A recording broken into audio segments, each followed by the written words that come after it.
안녕하십니까. 반갑습니다. 이번 시간에는 민간경비 산업에 대해서 보도록 하겠습니다.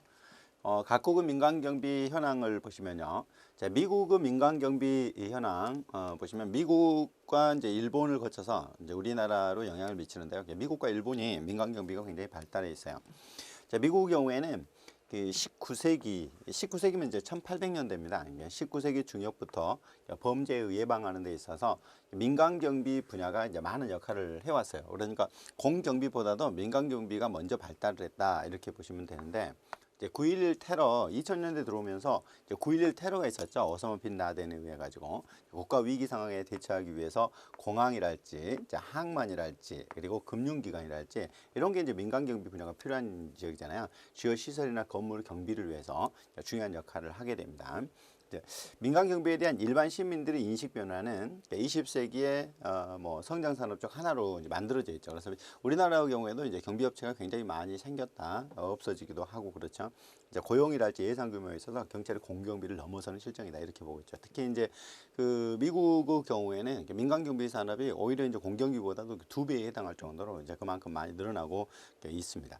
자, 그러면 이 민간 경비 현황을 보면은 이 보고서가 있어요. 이제 홀크레스트라고 하는 이제 보고서에 의하면 인력 예산이 여기 2배예요. 그러니까 절반이 아니라 이게 2배까지 늘어났다는 거죠. 이제 경찰과 민간경비 회사는 범죄 예방 활동을 위해서 긴밀한 상호 협조. 그러니까 뭐냐면 상명 하복 관계가 아니라 이게 서로 협력 관계를 유지하고 있다. 민간경비가 오히려 2배나 되고, 그리고 민간경비와 공경비는 상호 협조 관계를 유지하고 있다라고 보시면 돼요. 보수랄지 신분상 차이가 별로 없고 범죄 예방 활동을 하고 있는 거죠. 따라서 민간경비도 이렇게 범죄 예방 활동을 하고 있는 것이죠. 공경비만 그런 것이 아니라. 그러면 이제 미국 경비업체는 크게 이렇게 이제 계약 경비업체하고 자체 경비업체가 있어요. 우리나라의 경우 보면 청운경찰이 자체 경비거든요. 이게 뭐냐면 채용을 해가지고 거기에 보수를 주고 이렇게 가는 게 자체 경비고, 계약 경비 경우는 경비업체하고 계약을 맺어가지고 경비원을 파견하는 식으로 이루어지는 것이죠. 그래서 계약 경비업체가 크게 성장하고 있는 추세다 이렇게 되고 있죠. 자체 경비가 크게 성장하고 있는 추세가 아니라 계약 경비가 오히려 성장하고 있는 추세다라고 알아두셔야 되고요. 주마다 차이가 있어요. 그 미국 경우는 자치 경찰이라고 하거든요. 이게 자치제로 이제 운영이 되고 있기 때문에 통일되어 있지는 않다. 이제 경찰이 민간 경비 회사에서 부업을 할 만큼 뭐 직위 보수, 신분상 차이를 느끼지 않고 있다. 결국 범죄 예방 활동을 이렇게 공경비인 경찰과 그리고 민간 경비 업체가 상호 협력 관계를 유지하면서 이루어지고 있다. 이렇게 보시면 돼요. 이상 이제 미국에 대해서 봤고요. 일본을 보면은요. 일본의 경우에 1964년 연도를 좀 잘 보셔야 돼요. 그러니까 동경올림픽이 있었거든요. 그리고 70년에는 만국 박람회가 있었어요. 이제 이걸 계기로 하면서 민간 경비 산업이 이제 발전을 하게 됩니다. 이제 1999년에 민간 경비업체의 총 매출이 일본의 총 예산의 65%를 달할 정도로 이게 성장을 했죠. 그리고 1972년에 경비업법이 만들어져요. 우리나라 경우는 이제 76년, 그러니까 4년 뒤에 용역경비업법이 만들어지는데 4년 전에 경비업법이 제정이 되죠. 10배 증가해서 98년에 이미 40만 명을 넘었다고 하죠. 미국에 비해 출발이 40년 늦었지만은 일본의 국내 수요는 중국, 한국 등의 이제 해외 진출을 많이 해서 우리나라도 이제 세콤이라고 하시죠. 이제 그게 이제 우리나라로 온 거죠. 그러면서 이 기계경비원 분야도 이제 크게 발전을 하고 있죠. 최근에는 이러한 기계경비가 많이 발전을 하고 있는 그런 추세다라고 보시면 돼요. 미국 경우는 이제 자체 경비보다는 계약 경비 위주로 이렇게 가게 되고, 여기는 이제 기계경비가 많이 일본의 경우에는 성장을 했다. 그다음 넘어가 보시면. 자, 일본은 민간경비 영역을 보면은 혼잡경비, 수송경비 등, 혼잡이라는 건 이제 미조직 군중들이 많이 모였을 때 이루어지는 거잖아요.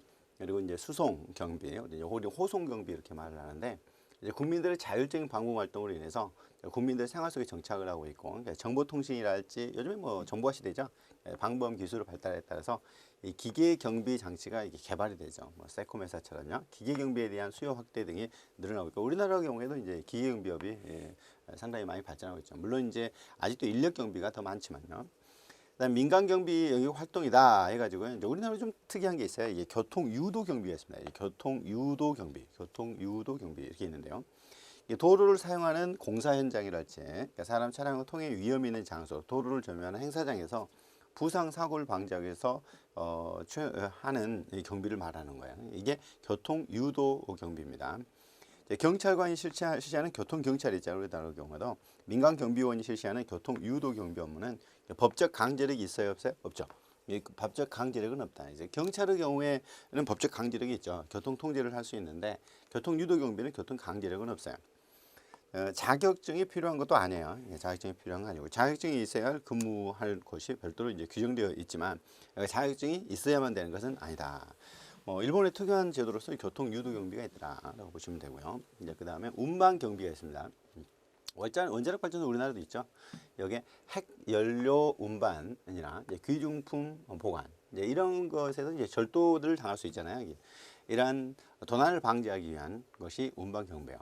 그 다음에 이제 또 이게 중요한데 우리나라는 공인 탐정 제도가 가지고 있거든요. 근데 일본의 경우는 이제 공인 탐정 제도가 있습니다. 일본은 자원금 사무실만 준비되어 신고만 하면은 누구나 이게 신고만 하면 돼요. 이거는 허가의 개념이 아니라 그러니까 탐정업을 할 수 있어요. 이로 인해 폐해를 규제하기 위해서 2007년에 공인 탐정 제도를 시행하고 있어요. 우리나라도 이제 일본에 따라서 공인 탐정 제도를 도입하려고 하고 있는데 아직 좀 이제 공회전 중이죠.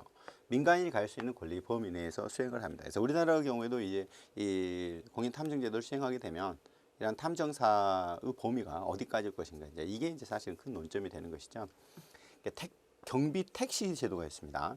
긴급한 사태 발생 시 택시가 관계기관에 연락하거나 가까운 의료기관에 통보하는 제도를 경비 택시 제도라고 그래요.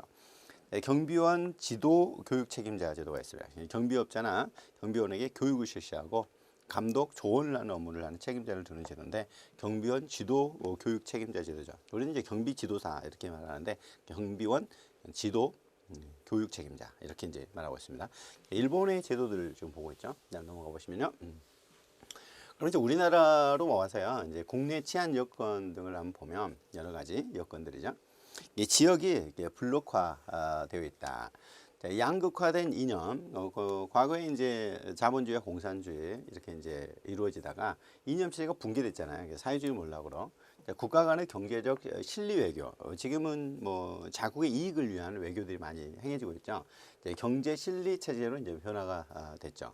그러면서 북미권, 아시아, 태평양권 이렇게 경제적 공동체가 형성이 돼요. 뭐 EU랄지 뭐 북미권이랄지 이렇게 하면서 어떤 과거에는 이념 체제로 공산주의, 자본주의 이렇게 나눠지다가 지금은 블록화되어 있다는 거죠. 자, 그러면 그러한 이익, 실리를 추구하기 위해서는 보호할 수 있는 경비가 필요하겠죠.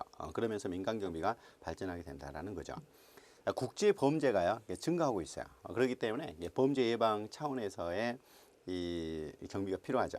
국제화 개방화에 따라서 우리 국민은 해외에서의 범죄 또는 외국인 우리나라에 대한 범죄. 그래서 우리나라 국민들이 또 테러를 당하기도 하고 그리고 또 외국인이 우리나라를 대상으로 또 범죄를 하고 있기 때문에 이제 거기에 대한 이러한 치안 여건이 좋지 않다. 그럼 치안 여건이 좋지 않은 그런 상황에서 공경비만으로는 부족하겠죠. 그렇기 때문에 민간 경비가 필요한 이유가 되겠습니다. 우리나라는 또 남북이 분단돼 있죠. 유일하게 분단 국가인데 한민족으로서 북한은 핵 문제, 천안함 사건이랄지 장거리 미사일 발사랄지 이로 해서 결국 남북 분단 문제 때문에 역시 치안 여건이 좋지 않죠. 그다음에 국가 간 공조 요구 필요성이 증대되고 있어요. 이게 테러나 마약 등 이게 이제 국제성 범죄라고 하거든요. 이제 국제 범죄가 증가하고 있다. 국내 치안의 필요성이 증대되면서 이 해결을 하기 위해서는 공조 수사, 즉 공조 수사라는 것은 외국과 함께 해야 되는 거잖아요. 범죄인 인도 문제랄지 범죄인 인도라는 것은 우리나라 국민이 외국에서 범죄를 하고 우리나라 왔다. 이제 그랬을 때 인도해 줄 수 있어요, 외국으로. 그리고 또는 외국인이 범죄를 하고 우리나라로 넘어온 경우에 그 나라로 넘겨줄 수 있죠. 국제경찰기구라는 게 인터폴 들어보셨죠? 인터폴 협력 이런 부분이 필요한 거예요. 이제 이런 것들 때문에 결국 국제 정세에 이러한 치안이 악화되고 있다. 이런 내용이죠. 넘어가 보시면요. 국내 범죄 추세 변화를 보면 국제화, 개방화. 결국 이 국제화되고 있고요. 이제 개방화에 따라서 지금 범죄가 증가하고 있죠. 범죄가. 이제 국제화, 개방화, 불법 체류인 증가, 그러니까 다문화 가정도 많이 증가하고 있어요. 이제 그러면서 갈등이 많아지고 있죠. 외국인 범죄가 증가하고 있으며 또는 마약 밀수랄지 테러가 많이 범죄하고 있다. 그래서 범죄가 증가하고 있기 때문에 결국 경비의 필요성은 더 증대되고 있다. 이런 내용이고요. 지금 이제 정보화 시대에 되면서 사이버 범죄가 또 증가하고 있죠. 이제 여기에 대한 대처가 또 필요합니다. 무선 인터넷이랄지 스마트폰이랄지 확대되면서 사이버 범죄가 증가하고 있어요. 그래서 첨단 기술을 활용한 지능 범죄가 증가하고 있어서 결국 지능적인 또 경비가 필요하게 될 겁니다. 그다음에 청소년 범죄가 증가하고 흉포화하고 있다는 것은 성인 범죄처럼요. 이게 흉악범들이 많이 늘어나고 있다는 겁니다. 청소년 여성 범죄 증가하고 있어요. 청소년 범죄도 증가하고 있고 여성 범죄도 증가하고 있기 때문에 여성 경호원도 좀 많이 필요하죠. 특히 범죄 연령이 낮아진다. 연령이 낮아진다. 이거 저연령화라고 그래요. 저연령화다. 그러면서 이 나이가 어리기 때문에 이제 여기에 대한 부분에 대한 부분도 이렇게 대응할 필요가 있겠죠. 청소년 범죄가 더 흉악해지고 있다. 그리고 강력범의 비중이 늘어나고 있다. 이제 그렇기 때문에 여기에 대한 치안 수요가 필요한 거죠. 그 다음에 광역화되고 있다, 조직화되고 있다. 여기다가요, 국지화라는 말씀은 안 돼요. 이게 국지화라는 것은 어떤 특정 지역에 한정되고 있다는 말이고, 광역화라는 것은 이제 전국화되고 있는 거예요. 교통이 발달하다 보니까 뭐 금방금방 이렇게 서울에서 범죄를 하고 부산으로 가 있다든지 뭐 이런 경우가 많죠. 발달된 교통망, 과학기술의 발달로 인해서 범죄 피해 지역이 한 곳이 아니에요. 이 국지화라는 말은 그 지역이 한정한다는 것인데 그렇지 않다는 거죠. 굉장히 조직적이고 광역적이고 기동화되어 있다. 집단화하고 있다는 거죠. 소규모화되고 있는 것이 아니라 대규모화되고 있고 또한 국지화가 아니라 광역화되고 있다. 이제 이런 내용이죠. 그다음 넘어가 보시면요. 더불어서 노인 범죄도 증가하고 있어요. 특히 일본이 굉장히 노령화로 문제가 되는데 우리나라도 이제 노령화 시대로 많이 가고 있죠. 그러니까 노년 인구가 증가하고 있어요. 그래서 노인 범죄가 지속적으로 또 증대되고 있습니다. 또 화이트 칼라 범죄라고 있어요. 이제 화이트 칼라, 블루 칼라 이렇게 말을 하는데 이런 화이트 칼라 범죄라는 건 이 재산범보다도 고학력자들 있잖아요. 이런 지능적이고 전문적인 범죄들이 늘어나고 있어요. 컴퓨터 범죄, 금융 범죄가 늘어나고 있어서 여기에 대한 또 대처가 필요해요. 그렇기 때문에 여기에 맞춰서 민간 경비 산업도 발전이 돼야 되겠죠. 자, 넘어가시겠습니다. 이제 국내 경찰의 역할과 방법 상황입니다. 자, 그러면 앞에서 이제 국제 치안 상황과 이제 국내 상황들을 봤어요. 이걸 볼 때 이 범죄 예방의 필요성은 더 증대되고 있다는 거죠. 이제 그런데 그렇다면 거기에 대해서 경찰 이게 이제 공경비잖아요. 공경비 이 공경비가 과연 이걸 다 수용할 수 있겠느냐, 이제 그거를 다 해결할 수 있겠느냐 이런 내용을 보는 것이죠. 자, 국가 경찰 우리나라 경찰이 의견까지 합해서 이제 15만 명 정도 이렇게 되는데요. 자, 국민의 생명, 신체, 재산을 보호하고 그러니까 범죄 예방 등 모든 경찰 활동을 의무로 해서 법 집행을 해요. 이 법 집행을 하는 게 공경비죠. 그러나 민간 경비는 법 집행은 안 돼요. 그렇기 때문에 민간 경비는 원칙적으로 강제성이 없는 것이죠. 그러나 경찰, 공경비의 경우에는 이러한 강제성을 갖고 있습니다. 이 경찰의 직무로서요, 국민을 생명, 신체, 재산을 보호하고 범죄를 예방, 진압, 수사하고, 그다음에 최근에 이제 추가된 부분이 뭐냐면 이렇게 범죄 피해자도 보호하는 게 이 경찰의 임무입니다. 그다음에 경비, 요인 경호도 하고요. 그다음에 대간첩, 대테러도 해요. 보통 이제 군인이 담당하는 것처럼 되어 있는데 우리 남북이 분단되어 있다 보니까 대간첩. 그리고 테러와 전쟁이 있죠. 이 대테러와 관련해서 테러 방지법도 만들어지고 그러는데 이 경찰도 담당하고 있습니다. 치안 정보, 치안은 범죄 예방이에요. 범죄와 관련된 정보를 수집, 작성, 배포를 하고, 그다음에 교통을 단속, 또 위해 방지를 하고, 외국과 또 협력도 하고, 그 밖에 공공안전과 질서의 위험 방지를 담당한다. 그래서 공공안정이라는 것은 그 밖에 어떤 성문적인 법규예요. 그리고 공공질서라는 건 불문규범인데 결국 위험이 있을 때 위험, 장래의 위험을 방지하는 것, 장래 위험을 방지하는 것이 경찰의 임무라고 볼 수 있죠. 자, 그러면 이 경찰관 직무집행법에 나와 있는 불신검문이라는 게 있어요. 뭐 들어는 보셨죠? 이 불신검문이라는 게 잠시 검문이 있겠습니다. 이렇게 해서 정지, 질문, 그리고 가방에 있는 흉기도 조사를 하고요. 그리고 경우에 따라서는 경찰서로 잠시 데려가는 임의 동행이라는 것도 있는데요. 첫 번째 불신검문에서 하는 건 정지, 질문을 하는 겁니다. 경찰관은 수상한 행동이나 그 밖의 주의 사정으로 봤을 때 어떠한 죄를 범하였거나, 그러니까 과거에 범죄를 했거나, 예전에 뭐 예를 들면 신창훈이 범죄를 하고 교도소에 있다가 탈주를 했거든요. 자, 그러면 범인으로 지금 불리는 자잖아요. 그러니까 그러한 자들, 신창훈 의심되는 거, 범하려고 하고 있다. 그러니까 지금 범죄를 하려고 한다. 이런 경우에 그런 사람, 또는 이미 행하여진 범죄랄지 행하여진 범죄 행위를 안다고 인정하는 사람, 이걸 이제 우리는 이제 보통 참고인이라고 합니다. 그리고 어떤 범죄를 범했다라고 했을 때 이걸 피의자 또는 이제 뭐 피고인 이런 말을 쓰는데, 그리고 범인이거나 또는 또는 범죄를 아는 사람에 대해서 하는 거예요. 그래서 불신검문이라는 것은 범죄자만을 대상으로 하지는 않습니다. 그래서 정지시켜서 질문을 할 수 있죠. 그러면 임의 동행이라는 건 뭐냐면, 경찰관이 이제 그 사람을 정지시켜 질문하려고 하는데 사람들이 많이 모여가지고 도저히 여기서 질문하기 어려워요. 너무 추워, 너무 더워, 뭐 이런 경우 있잖아요. 정지 장소에서 질문하는 것이 그 사람에게 불리하다는 거예요. 그러니까 많은 사람이 모여 있기 때문에. 또는 교통 방해가 된다고 인정이 돼. 지금 사람들이 차가 다녀야 되고 또는 행인이 좀 이제 지나가야 되는데, 그럴 때는 가까운 경찰서랄지 지구대 파출소랄지 출장소로 동행을 요구할 수 있는데, 이때는 있잖아요, 거절할 수 있어요. 뭐 특별한 사유 필요 없고요. 여기 거절할 수 있죠. 다만 여기서 이제 거절을 했는데 이 범인으로 의심되면은 이런 경우에는 준현행범이라고 그래서요. 그럴 때는 이제 체포 절차로 들어갈 수는 있을 겁니다. 예를 들면 묻지마 폭행을 했는데 불신검문으로 들어가서, 근데 그 범인으로 의심되는데 가려고 그래. 그러면 이제 준현행범이네, 준한다고 그래요. 그러면 준현행범 체포를 할 수 있겠죠. 그다음에 경찰관이 이제 정지 질문을 할 때 그 사람이 흉기를 갖고 있다 이거요. 이제 그럴 때 조사할 수 있게 돼요. 그럼 모든 소지품을 조사할 수 있는 게 아니라 흉기만 조사할 수 있는 것이죠. 이거는 위험을 방지하기 위해서 가방에 흉기를 갖고 있는지를 조사하는 거고요. 자, 그다음에 증표 제시 이유를 알리는 건데, 이제 경찰관은 질문을 하거나 동행을 요구할 경우에 자신의 신분을 표시한 증표를 제시하면서, 그러니까 이게 경찰인지 아닌지 모를 수 있으니까 설령 제복을 입었다 할지라도 이제 공무원증을 보여주면서 소속과 성명을 밝혀야 돼요. 이제 강남경찰서 뭐 홍길동 순경입니다. 그리고 질문이나 동행의 목적 이유를 설명해야 됩니다. 왜 지금 이렇게 질문한다? 왜 지금 동행을 하려고 한다? 동행을 요구할 경우에 장소까지도 지금 강남경찰서로 지금 이제 같이 가시자 이렇게 말을 해줘야 돼요. 그러면 이제 경찰관은 동행한 사람은 가족, 그러면 이제 동행을 했단 말이에요. 이제 그러면 가족이나 친지들이 있겠잖아요.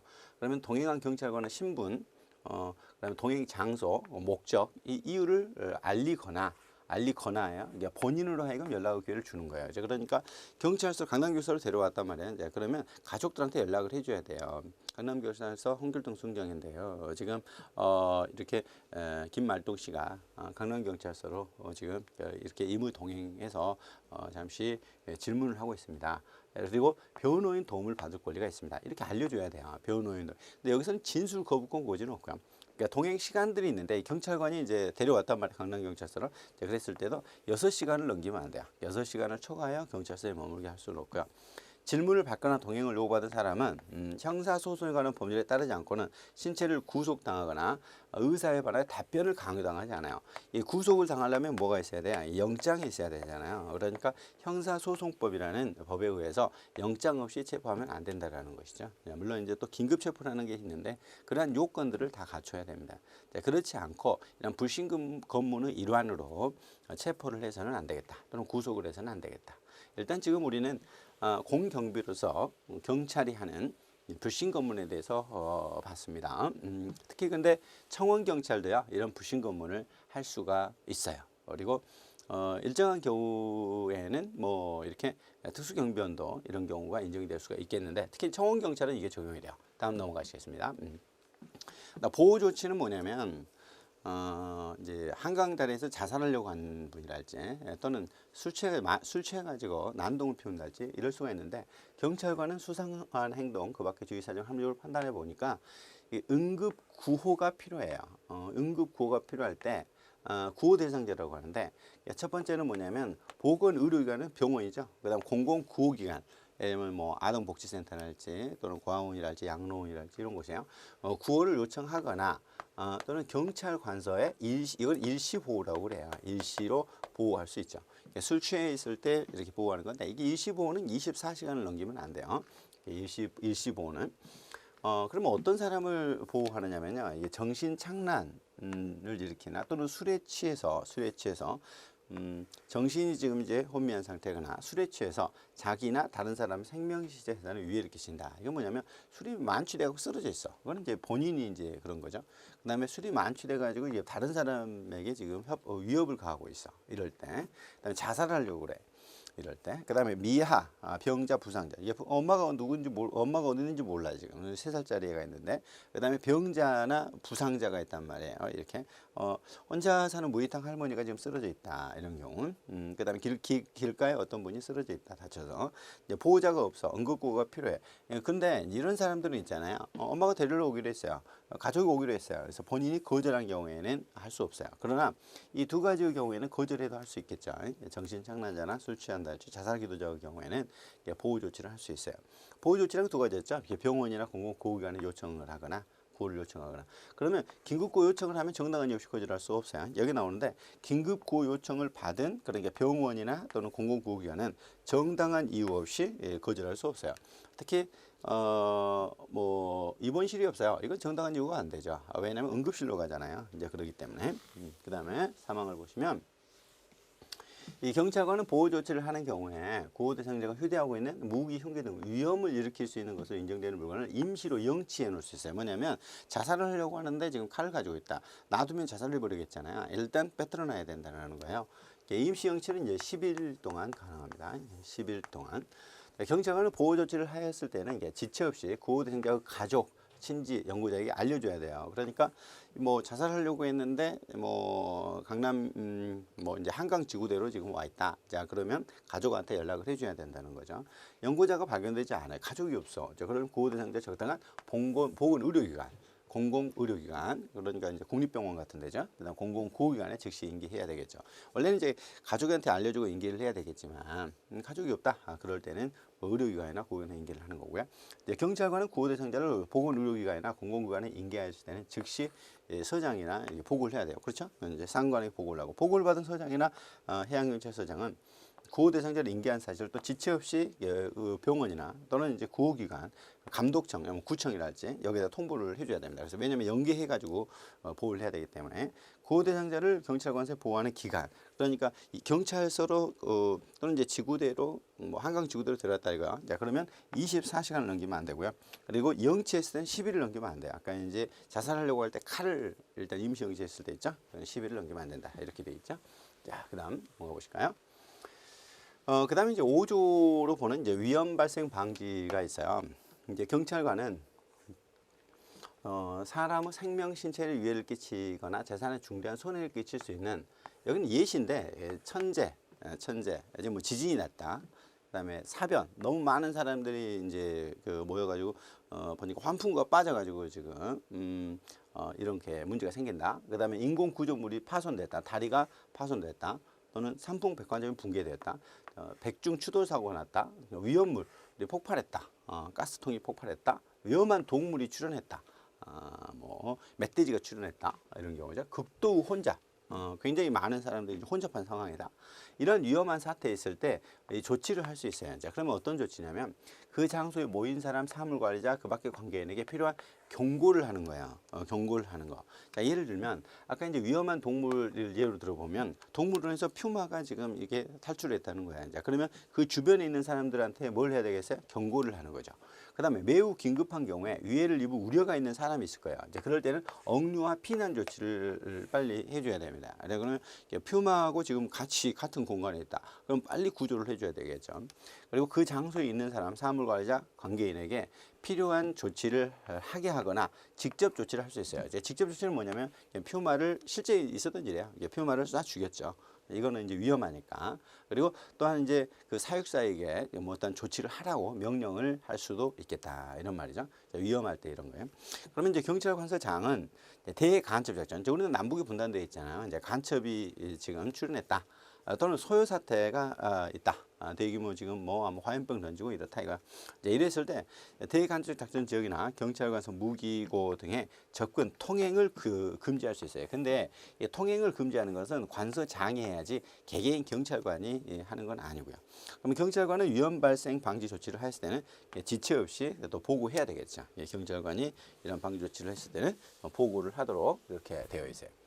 그래서 이제 국가 중요 시설에 대한 제한 이제 금지 조치 보고를 받았잖아요, 관서장은. 그럼 당연히 이제 다른 기관 협조를 요청할 수 있고요. 자, 5조를 봤고요. 이제 6조인데요. 이제 범죄의 예방과 제지예요. 경찰관은 범죄 행위가 목적을 행해지려고 하고 있다. 누가 범죄를 하려고 그래. 근데 그 옆에 이제 관계인들이 있잖아요. 이제 범죄의 위험성이 있는 이런 사람들의 경고를 해요. 그 주변에 있는 사람에게. 그리고 그 행위로 인해서 사람 생명에 위해를 끼치려고 할 때 어때요? 빨리 제지를 해야 되겠죠. 행위를 제지를 해야 됩니다. 그리고 이제 형사소송법상 체포, 구속 요건이 갖추어지면은 체포 구속을 할 수 있겠죠. 현행범 체포를 할 수 있겠고, 그리고 계속 구금을 하려면 구속영장을 발부받아서 구속을 하면 될 텐데, 이런 경찰관 직무집행법에서는 경고와 제지를 하는 거죠. 이거는 왜냐하면 위험 방지 차원에서 하는 것입니다. 그다음 넘어가실까요?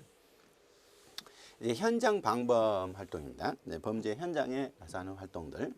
방범 활동이란 이제 범죄의 발생을 사전에 예방하는 거잖아요. 이게 방범 활동이요. 경찰 방문입니다. 예전에는 이걸 경찰 신방 이렇게 했는데 방문으로 지금 이제 하고 있고요. 방문. 그다음에 방범 진단이라는 거는 뭐냐면 방범 창 같은 게 있잖아요. 방범 창이 지금 훼손됐어요. 이제 그러면 절도 위험성이 있잖아요. 이제 그러면 이 방범 창을 지금 이제 수리를 하도록 이렇게 알려주거나 이런 것들이고요. 방범 홍보, 홍보라는 부분들은 최근에 보니까 빈집털이 범이 많더라. 그러기 때문에 주의를 하라. 이렇게 이제 알려준달지 이런 거겠죠. 자, 그러면 방문은 뭐냐? 경찰관이 관할 구역 내 가정이나 상가나 그 시설을 방문해 가지고요. 청소년 선도, 소년소녀 가장, 독거노인, 장애인 등 사회적 약자 보호 활동이나 안전사고 방지를 위해서 지도 홍보하는 활동이에요. 그래서 민원사항을 청취하고 필요시 주민 협조를 받아서 방범 진단을 하는 활동인데, 특히 이제 가정에 보면은 우리나라 노령화 시대로 많이 가다 보니까 무위탁 노인들이 좀 많이 있어요. 그런 분들을 보면은 뭐 아파도 병원 못 가고 그런 경우가 있잖아요. 돌보지 못하니까 혼자 사시는 분이랄지 독거노인이랄지 이런 분들 같은 경우에는 이렇게 방문을 통해 가지고 그런 상태도 알 수 있고요. 그래서 사전에 위험을 막을 수가 있겠죠. 더불어 혼자 사시면은 또 아무래도 범죄 위험성이 또 있기 때문에 거기엔 범죄 예방 효과도 있습니다. 방범 진단이란 범죄 예방 및 안전사고 방지를 위해서 관내 주택이랄지 고층 빌딩, 이제 금융기관 이런 시설들이에요. 어떤 방범 시설이나 이런 안전 설비.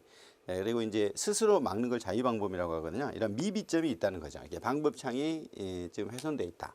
이런 부분이랄지 이랬을 때 문제점을 보완하도록 하는 활동이어서 방문이라는 것은 말 그대로 이제 방문을 하는 거고, 진단이라는 것은 미비점을 보완하도록 하는 것이죠. 이렇게 방범 진단이라고 합니다.